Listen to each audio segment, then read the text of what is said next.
Les larmes du football sénégalais, Papa Bouba Diop n'est plus.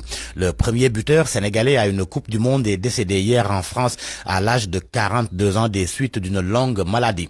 La maladie de Charcot, précise l'Observateur. Selon mon confrère, il était sur chaise roulante depuis 2 ans et devait être rapatrié cette semaine. Hélas, le sort en a décidé autrement. Papa Bouba Diop perd son dernier match, s'exclame au Sud Quotidien. Une légende qui s'effondre aux yeux de Libération. Pour le journal Le Quotidien, le bourreau des Bleus s'est éteint. Enquête a renchéri que le tombeur des Bleus n'est plus. C'était le 31 mai 2002. Pape Bouba Diop avait inscrit le but victorieux du Sénégal en match d'ouverture du mondial. Ainsi, Stade s'exclame, Papa Bouba Diop à jamais le premier buteur sénégalais au mondial, premier sénégalais dans le top 30 du ballon d'or mondial avec Diouf.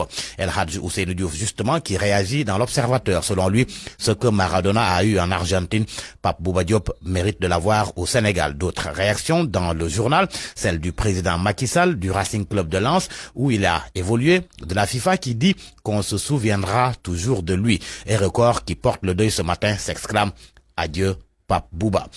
Cette découverte de la gendarmerie dans les centres de redressement de Serigne Modou-Kara. L'Observateur, Vox Populi, enquête s'en font l'écho.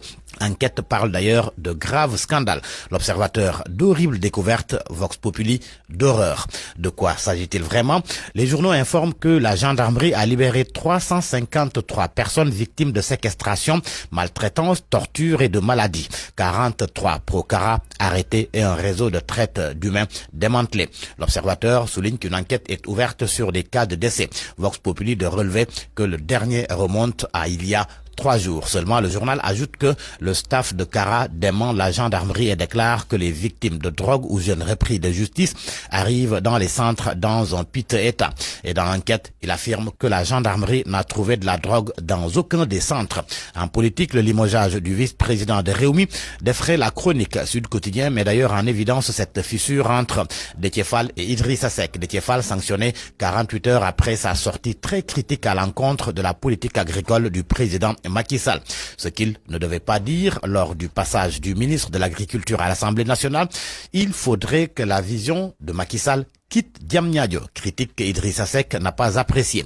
Ainsi, l'Observateur fait savoir que le leader du Réumi a profité hier dimanche de sa rencontre avec les secrétaires départementaux de son parti pour annoncer la destitution de Déthié Fall de son poste de vice-président. Les vrais dessous de la cassure, Déthié Fall aurait mal vécu son absence du gouvernement selon Idrissa Seck, du moins si l'on se fie au journal Le Quotidien qui livre les confidences de la rencontre entre Idi et les secrétaires départementaux de son parti. Démenti de Déthié Fall, rapporte les Échos. Le parlementaire dit n'avoir jamais été demandeur ni d'un poste de député, ni d'un poste de ministre auprès de qui que ce soit. Les Échos relèvent par ailleurs les incohérences de Idi. Il dénonce hier le mout mbamot et l'applique aujourd'hui. Mon confrère en conclut que le leader de Réumi prouve que ses intérêts passe avant tout.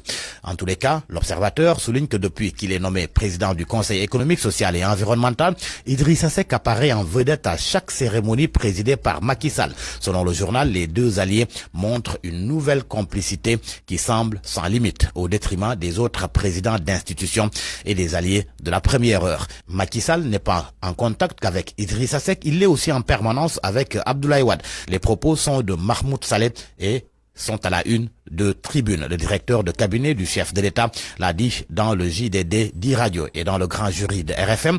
Cheikh Omar Anne a parlé du 3e mandat. Source A rapporte que le ministre de l'Enseignement supérieur a déclaré sans passer par 4 chemins que le mandat de Macky Sall obtenu en 2012 n'est pas concerné par les termes de la Constitution de 2016. Ce qui veut dire, selon lui, que le président de la République pourra encore une fois présenter sa candidature en 2024. À la une de Walf Quotidien, le leader de PASTEF, Ousmane Sonko, dans un long entretien avec mon confrère, aborde l'actualité économique, juge la politique économique du gouvernement. Au menu aussi, le budget 2021, la fiscalité, le train de vie d'État, le soutien à l'entreprise, l'immigration, entre autres. Entretien aux pages 5, 6 et 7 de Walf Quotidien.